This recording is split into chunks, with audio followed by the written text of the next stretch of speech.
Assalamualaikum warahmatullahi wabarakatuh dan salam sejahtera.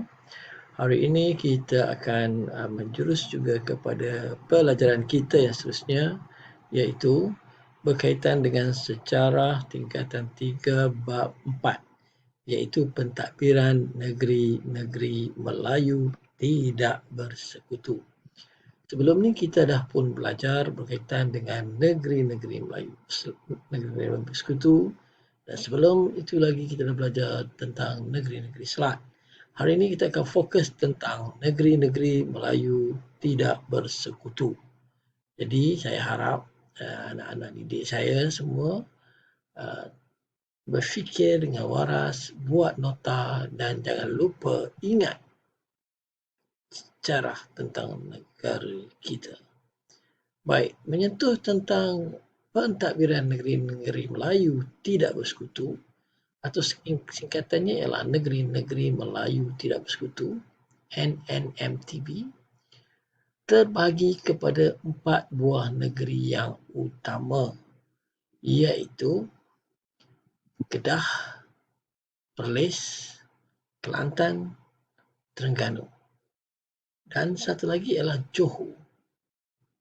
Ini bermakna 5 buah negeri di 2 negeri utara, 2 di timur dan 1 di selatan. Okey.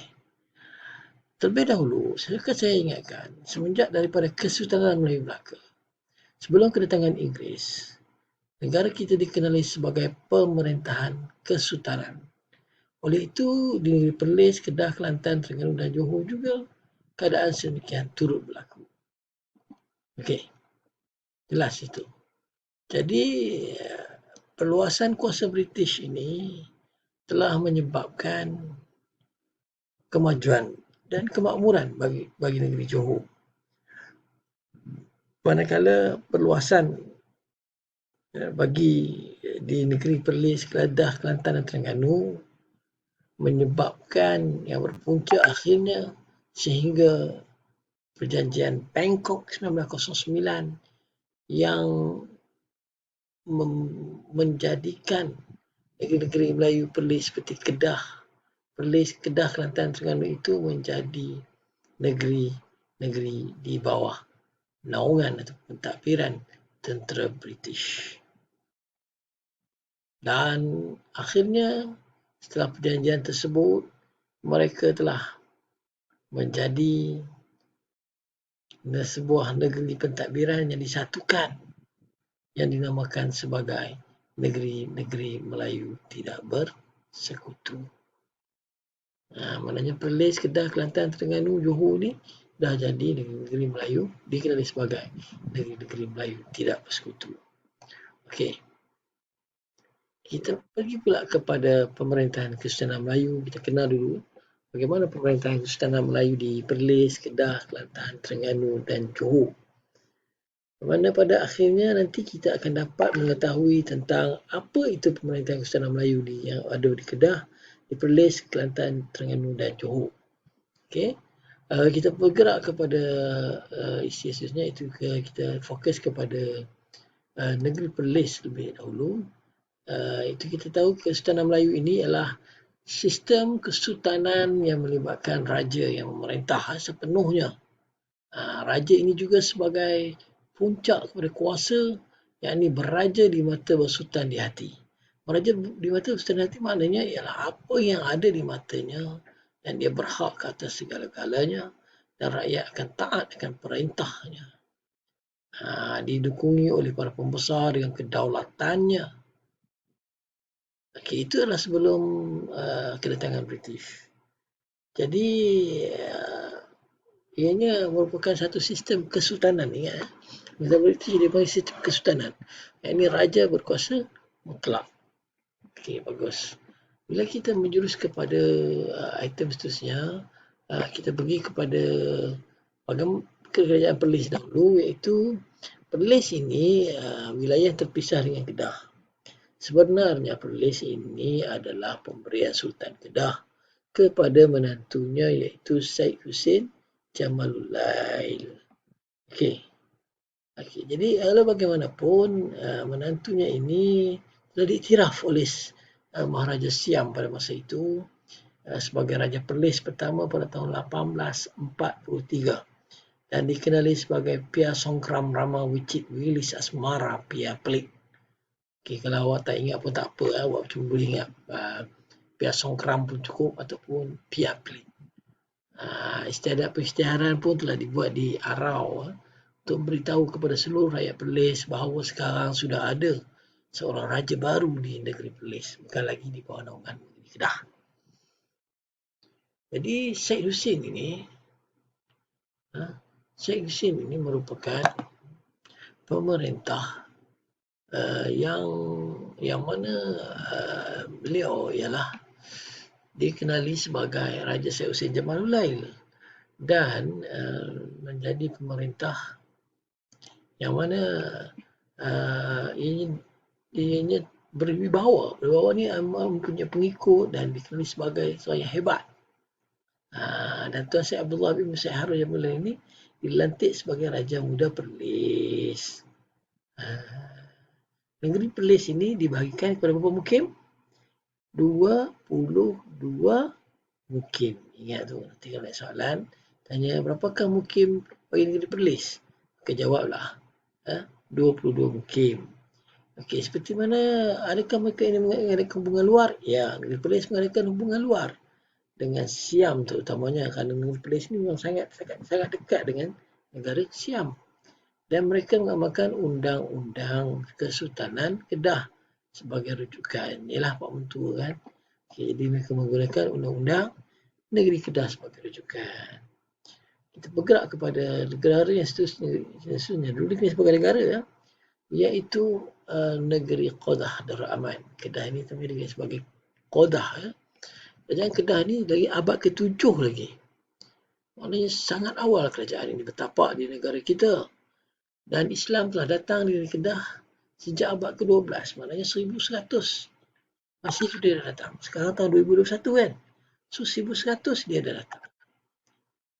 Mereka mengamalkan pemerintahan Islam di Kota Bukit Meriam.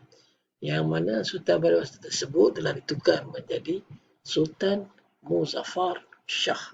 Sebelumnya adalah agama Hindu ke? Sebelum pemerintahan Islam, negeri Kedah rajanya adalah beragama Hindu. Kedah juga menjalinkan hubungan luar selain daripada hubungan dengan Siam, mereka juga menjalinkan hubungan dengan Burma supaya mengimbangi kekuatan Siam tadi. Kalau kita dah buat baik dengan ramai negara, mana susahlah orang nak serang negara kita. Itu juga dari segi pentadbiran sama juga lebih kurang dengan Perlis, cumanya dia lebih kemah lagi lah. Diketuai oleh Sultan besar dan disokong oleh undang-undang yang teratur. Dan ditadbir dengan berkesan. Wilayah-wilayah pula ada pembesar. Setiap daerah diwujudkan mukim dan dikendalikan oleh penghulu. Wah, kalau tadi dekat Perlis 22 mukim, maka dekat Kedah ada 128 mukim di Kedah. Dan undang-undang yang digunakan pakai dikenali sebagai Kanun Undang-Undang Kedah. Ingat ya. Kanun Undang-Undang Kedah yang ditulis pada tahun 1650. Terdapat 5 bab dalam Undang-Undang Kedah tersebut. Okey. Jelas ya? 128 mukim. Baik, kita bergerak kepada Kerajaan Kelantan. Kita pergi tadi di sebelah pantai barat. Sekarang kita bergerak ke sebelah pantai timur pula. Kelantan ini diwujud sebelum abad ke-17. Maknanya sekitar 1600 lah. Pada tangan Melaka tu baru dah start. Okey, Kelantan ini wujud. Kerajaan Kedah lama abad ke-7. Maknanya tahun berapa ratus Masihi? 650 Masihi itu. Sekarang tahun 2021. Pemerintahan dia ialah Long Yunus di Kedah ini 1796-1794. Yang pertama. Dan berterlingkah, mereka ni bergaduh dengan Sultan Terengganu dan terpaksalah menerima pengaruh Siam. Jadi Sultan Muhammad ini telah membuat persetiaan dengan Siam untuk mengelakkan ancaman Terengganu, dan Siam meluaskan pengaruhnya di Kelantan hinggalah 1909. Kenapa 1909? Sebabnya adalah perjanjian Bangkok 1909. Siam telah menyerahkan Kelantan kepada Inggeris sehingga terjadinya negeri-negeri Melayu tidak bersekutu. Jelas tu eh? Baik, okey. Di sini pula kita tengok hubungan luar ini, mereka juga memiliki hubungan luar dengan kerajaan Siam semasa pemerintah Sultan Muhammad I. Kelantan ini juga memiliki hubungan dengan Terengganu, Kedah, Patani, negeri Melayu yang lain. Mereka juga mengamalkan undang-undang syarak di Kelantan dan negara menjadi aman dan makmur. Itulah kerajaan Kelantan. Dan menyentuh tentang kerajaan Terengganu pula. Kerajaan Terengganu ini diasaskan oleh Sultan Zainal Abidin I. Sultan Terengganu sebenarnya bukannya Sultan yang sebenarnya. Sultan Terengganu ialah titisan daripada Kesultanan Melayu Melaka. Masa pilihan daripada Portugis serang Melaka, maka Sultan Melaka telah lari ke Johor dan ke ada warisnya lari ke Pahang. Daripada Pahang itulah datangnya ke Terengganu.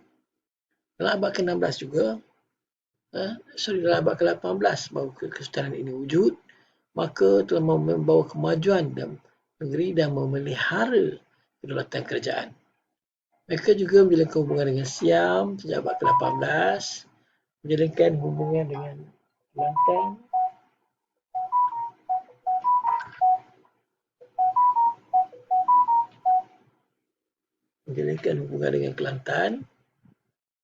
dan juga menjalinkan hubungan dengan Patani dan Johor. Ianya juga merupakan sebuah negara yang berdaulat. Perundangan juga berisikan keadilan Islam dan dikenali sebagai undang-undang bagi diri kerajaan Terengganu pada tahun 1911 digubal awal lagi lah 1911 dan melantik Tunku Musa sebagai ketua jabatan kehakiman. Dari segi pentadbiran sama juga, Sultan berkuasa penuh dibantu oleh pembesar sebagai penasihat Sultan dan sistem penghulu diperkemaskan. Terdapat pembesar yang bergelar Datuk dan juga sistem jemaah mesyuarat kerajaan dibentuk supaya senang untuk memutuskan apa-apa perkara yang berkaitan hukuman dan juga pengisytiharan negeri. Baik, ini adalah gambar berkaitan dengan kerajaan Terengganu. Akhir sekali adalah kerajaan Johor. Di mana kerajaan Johor ini nanti kita akan bincang dengan lebih detail nanti ya. Mereka juga merupakan jurai keturunan Sultan Melaka ya, dan berakhir diperintah oleh keturunan bendahara. Akhirnya telah digantikan oleh anak-andanya Daing Abu Bakar yang menjadi Sultan Johor yang diiktiraf oleh British. Maharaja Johor akhirnya menjadi Sultan Johor dan menjalinkan hubungan dengan negeri-negeri Melayu, maksud Terengganu, Pahang, Selangor dan sangat baik dengan Eropah dan Jepun. Kerajaan lain ini mengiktiraf kerajaan Johor ini. Dan pentadbiran pemodenan telah dilakukan oleh Maharaja Abu Bakar sehingga menjadi satu negeri yang sangat baik dari segi ekonomi dan pentadbirannya. Malahan jawatan Menteri Besar dan setiausaha kerajaan juga diwujudkan bagi melicinkan pentadbiran yang mana telah mengambil ilmu daripada penjajahan Inggeris di negeri Johor, termasuklah negeri Kedah, Perlis, Terengganu dan Pahang. Sultan ini menggunakan perundangan yang dikenali sebagai Kesultanan Johor, memasyurkan undang-undang tubuh kerajaan pada tahun 1895. Okey, ini adalah perkara-perkara yang awak perlu tahu berkaitan dengan Perlis, Kedah, Kelantan, Terengganu dan Johor. Kesimpulannya, sebelum kedatangan Inggeris, sistem raja perlembagaan tidak lagi diwujudkan. Raja berkuasa penuh. Ya. Pemerintahan dipacu oleh raja itu sendiri dengan diikuti oleh pembesar. Ya. Dan kestabilan politik itu penting bagi mewujudkan negara yang aman dan damai. Dan tersusun, malahan teratur lagi teliti. Okey, dan ianya akan menyumbang kepada kemajuan negara. Jadi maknanya di sini kita sudahi dulu topik kita untuk berkaitan dengan bab 4 ini dan saya harap awak faham tentang bagaimana kewujudan negeri-negeri Melayu tidak bersekutu. Bye. Assalamualaikum dan salam sejahtera.